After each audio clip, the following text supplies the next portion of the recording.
আমাদের ছেলেরা শহীদ হয়েছে প্রায় ৮-৯ মাস হয়ে গেছে, এখনও কোনো বিচার হচ্ছে না, সরকার কোনো উদ্যোগই নিচ্ছে না। কেন নিচ্ছে না? এখানে সরকারের কি স্বার্থটা?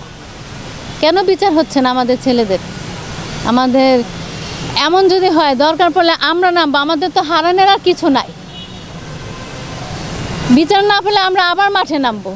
আমাদের কি এখন মানে পিছু টান নেই। শহীদদের বিচার না হওয়া পর্যন্ত কোনো নির্বাচন চাচ্ছি না।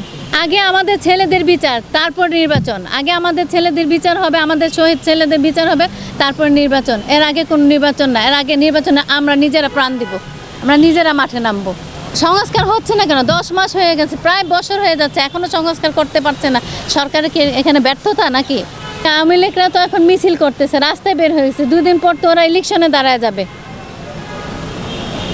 এদের এত বড় সাহস হয় কোত্থেকে আওয়ামী লীগদের? এখনও এখানে বুঝতে পারছে না সরকারের ব্যর্থতা নাকি সরকার কাজ করবে, আদৌ কি কাজ করবে কি না, এটা আমরা খুব চিন্তায় আছি।